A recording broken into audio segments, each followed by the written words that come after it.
Far from the figure of legend, Jack the Ripper was in actuality a vicious, brutal and misogynistic killer of women, who cut them up, who removed their organs, who left them almost unrecognisable to their loved ones, and who vanished off into the streets.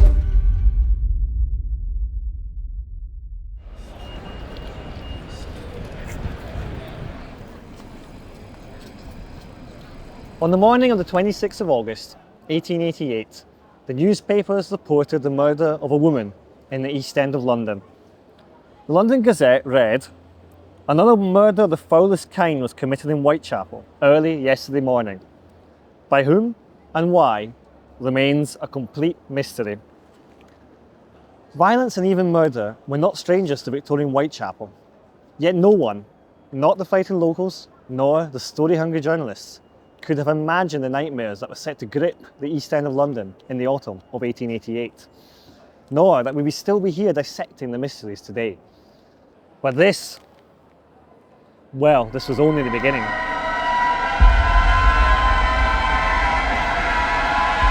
No one was more surprised than I was at that. I was his first. What a dubious honour that was. Found with my throat slit. It wasn't until they moved me to the mortuary that they found the wounds on my body. Found that I'd been mutilated. Don't suppose they knew what to look for. In life, I was no one. Nothing. Just another victim of East End poverty. In no more than 5 minutes, Jack changed all that. Burned my death into the annals of history, he did.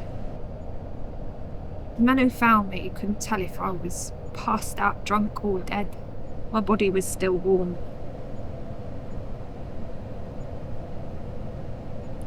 I won't tell you what he did to me, but that ain't no way to die.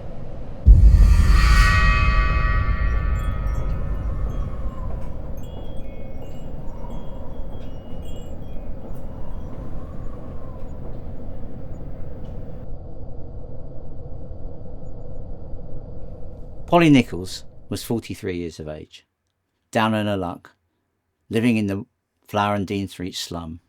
On the night she died, she didn't even have the fourpence needed for her lodgings.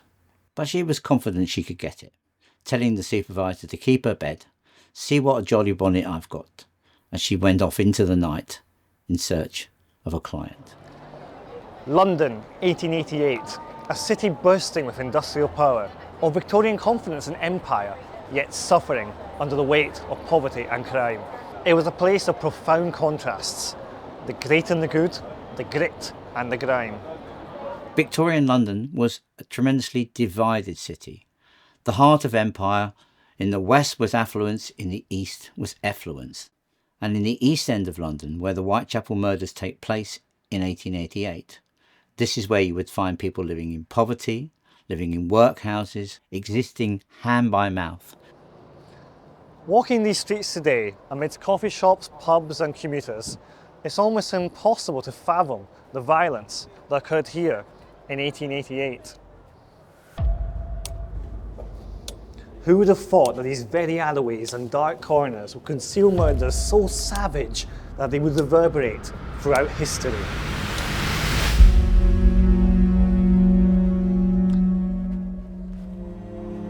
It feels like I've emerged into another world.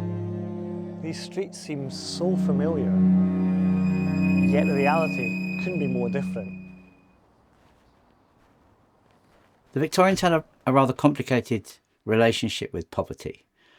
On the one hand, Victorian middle classes had a really strong commitment to work and respectability. It was really important for people to live on their own means and not to be dependent upon others, which is what we see in the Victorians' desire to not have a welfare state. The workhouse was meant to deter you from seeking help. On the other hand, the Victorians had a strong Christian ethic, which meant that they believed very much in charity and charitable giving. And this was often a role for women, for middle-class women in Victorian society, to have something to do when they're not really allowed to work. If you were a working-class person who tried to look after your home, who tried to send your kids to school, who tried to make sure your children were clean and your home was clean, then you might find yourself to be a beneficiary of charity. If your husband was a drunk, if you were a drunk and you frequented pubs and music halls, then you were very unlikely to benefit from Victorian charity, because they would not deem you to be a respectable individual. This relationship with drink is really important to the Victorians, allowing yourself to be driven into drunkenness and idleness and spending your wages on drink rather than spending your wages on your rent and food for your family. That was another way to distinguish between different elements of the working classes. This is a map by Charles Booth from the 1880s. You can clearly see the divides that existed in the East End of London in areas such as Whitechapel, where a high concentration of poverty existed with pockets of wealth. A true melting pot where people really struggled to get by. If you'd fallen in hard times, what was the reality of life? In a society with such high moral values, why did it seem that so many women in Whitechapel turned to prostitution? We shouldn't see prostitution as a career choice. We should see it as a desperate measure. And there are historians who have argued that late 19th century prostitution can be seen in a variety of ways. And for some women, it may well have been a short-term, quite effective way of getting a wage when other more dangerous and more menial tasks, such as matchmaking, for example, paid so badly. But actually, I think that in the case of many women in Whitechapel, prostitution was simply something they had to resort to, or they felt they needed to resort to when they really couldn't put food on the table in any other way. The alcohol also numbed the pain of what they were doing. It allowed them to disassociate their sex work and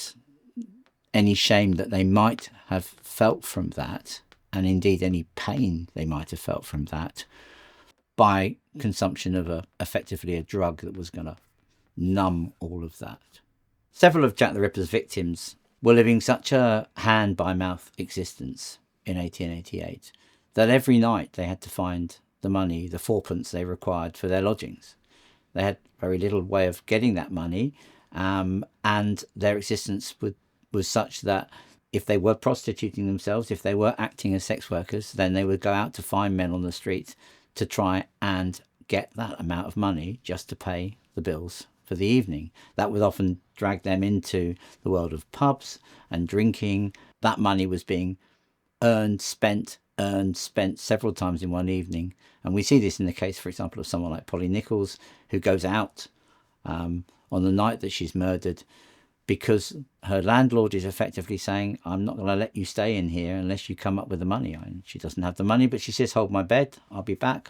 I'll get the money easily tonight. Look what a jolly bonnet I have. Imagine scrabbling every day for a few coins just to claim a bed for the night. For the women in Whitechapel, the workhouse loomed as a threat worse than prison. Homelessness was a death sentence. Some took to the streets not because they wanted to, but because they had no other choice. A lifeline held desperately tight against drowning in poverty. Picture walking these very streets in 1888. People bustling on either side, some selling their wares, some eking out a meagre existence.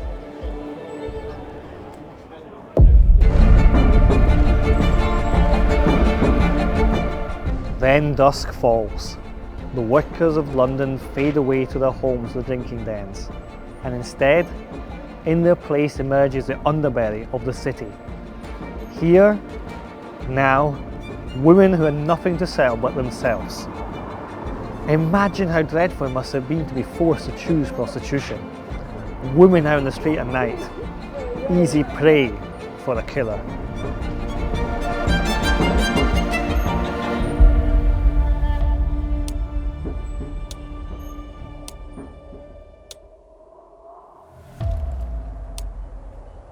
I heard all about poor Mary Ann. Didn't think I'd be next though, did I? Till now, she were just the beginning. I'll never recover from the death of my little Emily. Or me ex-husband. That's when the money stopped. Some say I had it coming, selling myself on the street like that. But my death was painful and violent.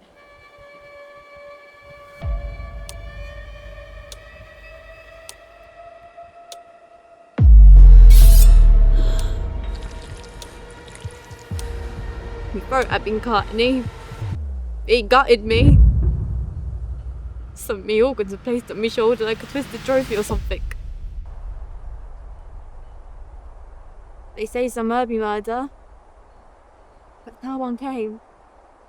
So my body lay there in the dirt till it was discovered by John Davis, some 45 minutes after I'd been brutalised. My life. I weren't no saint. I like to drink or two, but who don't? Never did right by those around me. But no one deserves this, do they? No one. I'll promise you this. One day soon, I'll see that Jack in hell, and I'll be sure to keep the seat warm. Annie Chapman, another death. Could this be the same killer?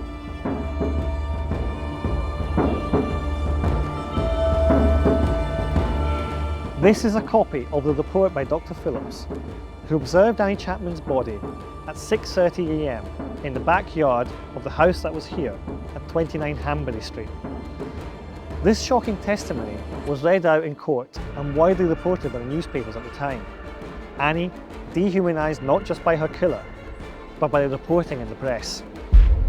The abdomen had been entirely laid open. The intestines, severed from their mesenteric attachments, had been lifted out of the body and placed on the shoulder of the corpse, whilst from the pelvis, the uterus and its appendages, with the upper portion of the vagina and the posterior 2/3 of the bladder, had been entirely removed. No trace of these parts could be found, and the incisions were cleanly cut, avoiding the rectum and dividing the vagina low enough to avoid injury to the cervix uteri. She was far more than just a statistic. She had loved, lost and survived through incredible hardships. Her life, her humanity, was tragically reduced to this grisly document. In several ways, Annie Chapman had fallen further than the other victims of the Whitechapel murderer. We know that she'd had a relatively happy marriage, but by the 1880s, Annie and her husband had separated. She'd been in and out of workhouses. Someone had managed to find her a position as a servant with a respectable family in South London, but she'd managed to lose that, running away and stealing some of their clothes. She was also terminally ill. And this was another sad factor in Annie's life, which found her, by 1888, like the other victims, living in a Whitechapel slum and probably having to prostitute herself. So now we have two gruesome murders. Too similar to be a coincidence? For people, it must have felt like their worst nightmares were becoming a reality. A killer that dwelt in the shadows. The press were having a field day. It would seem that someone was targeting vulnerable women in the East End. Was Whitechapel being targeted by a sadistic and brutal serial killer? I suppose the question on every woman's lips must have been, am I going to be next? There you go, my love.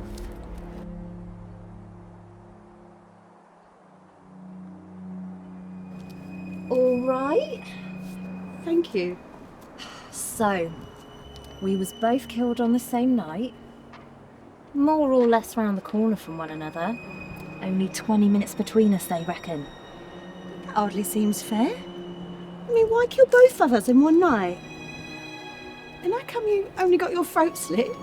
I'm just as dead as you, ain't I? It ain't the same. He pulled out my innards and he smeared them with shit. Then he removed my kidney and part of my womb. I mean, why? Why would somebody do that? Shh. We suffered enough. Shh, shh, shh. It's all right. It's all right. Shh, shh, shh, shh, shh. Oh, he can't hurt us anymore, Dad. Shh, shh. How many more women have to die? Please, God, somebody stop him. Elizabeth, or Liz, Stride and Catherine Eddowes were both killed on the same night in September 1888. Liz Stride is different. She was a Swedish woman who'd come to London as a young woman. Already a prostitute in Sweden, she seemed to have made a different life for herself in London, marrying an Englishman, John Stride, and setting up a coffee shop. But the marriage at some point collapsed, probably as a result of Elizabeth's drinking. Kate Eddowes, by all accounts a very popular woman, had gone hot-picking with her boyfriend in Kent in the weeks before her murder. She returned from Kent convinced that she knew who Jack the Ripper was. Word spread fast on the streets. Everyone had a theory, suspicions whispered in shadowed alleys. Kate Eddowes even claimed she knew the identity of the killer. It's September 1888. Kate stumbles into her lodging house. She's already spent the little money she earned that day. The keeper confronts her. She says, "Don't worry, I'm going to get you that money. I'm going to claim that reward. I know who the killer is." Did she? Did she really? She was broke, she was desperate. Was she bluffing for a payout? Or was she silenced for what she knew? Well, we'll probably never know the truth.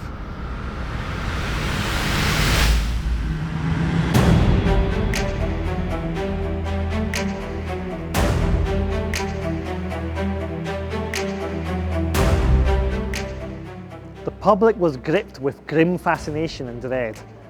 Journalists cashed in, headlines screamed sensationalism.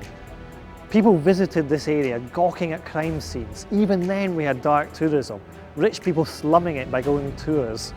And we had waxworks of the victims' bodies popping up. Everyone was soaking up the gory details. Just like today, social media, a frenzy multiplied. Rumours, misinformation, hoaxes spinning out of control. Fake news. The police and the newspapers received hundreds of letters about Jack the Ripper. Some of them from people purporting to know who he was, giving advice on how to catch him, and many claiming to be from the Ripper himself. Most of these are considered to be fakes. But in the context of this, why was the Dear Boss letter considered to be so important? Despite the fact that researchers accept that the Dear Boss letter is certainly a fake. The letter may be a hoax, but it's vital in our story. It not only gives our killer a name, it gives him an identity, and it turns him from a killer into a monster. Finally, in the mind of the public, this ghoulish creature is revealed. Then, yet another letter arrives, starkly different, terrifyingly graphic. The infamous From Hell letter. Attached, a gruesome trophy. The From Hell letter is startlingly different from the Dear Boss letter, partly because it came with an attachment, and partly because it was sent not to the police or the newspapers, but to George Lusk, head of the Whitechapel Vigilance Committee. The attachment was a piece of human kidney, which was later verified as being human, given that Catherine Eddowes had had one of her kidneys removed in Mitre Square just a few weeks before. It is entirely possible then that this is a genuine letter, and if so, what does it tell us about the killer? Well, unlike the Dear Boss letter, the From Hell letter is kind of written in a very poor form of English, potentially with some sort of dialect. Maybe people have suggested an Irish dialect. So does that mean our killer was Irish, or a poor Cockney, or someone who was struggling with their English? Or was this a double bluff by the killer, pretending to be a poor working class person, when actually they were quite literate, leading us in fact down another blind alley and obscuring the reality of the murderer's identity? If the From Hell letter was genuine, then our story takes another dark twist.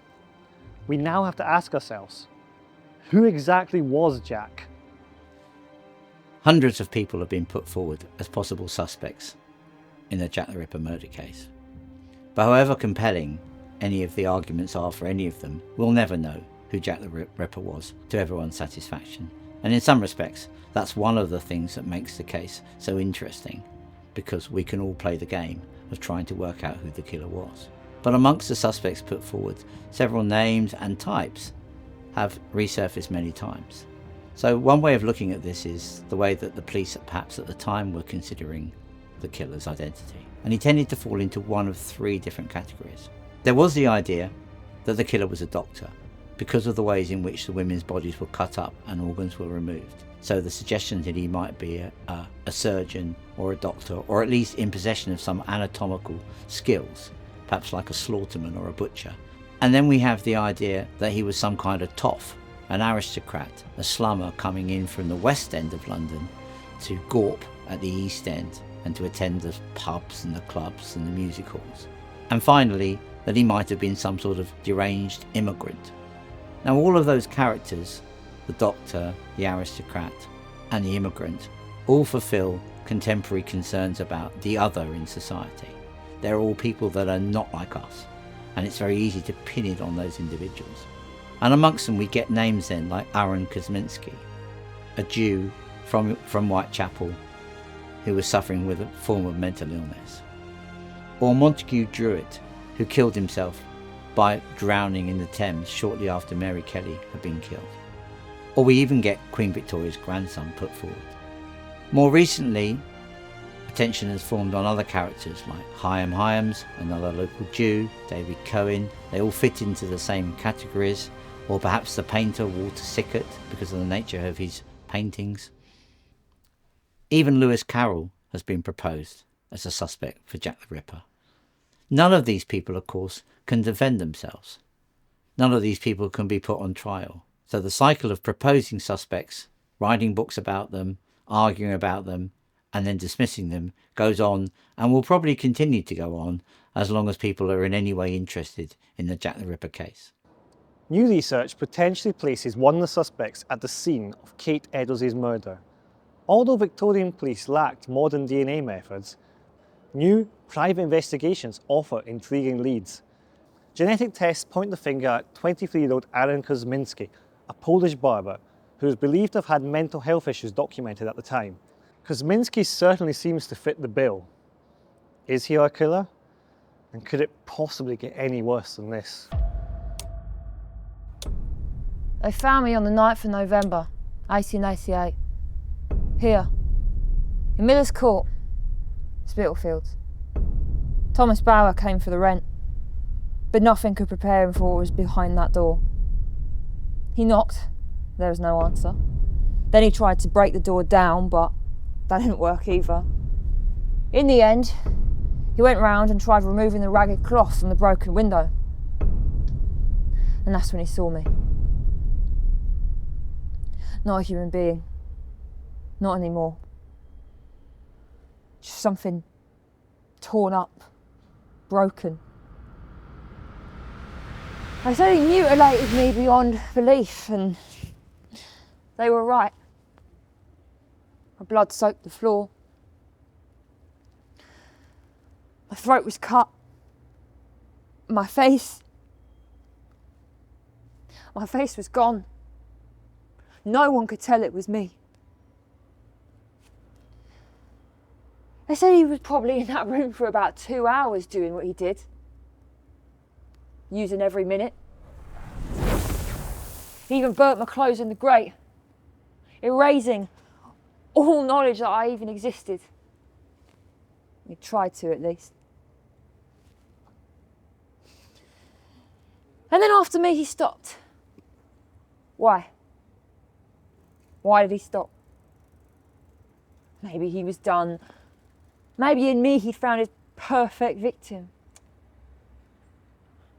His inhumane magnum opus.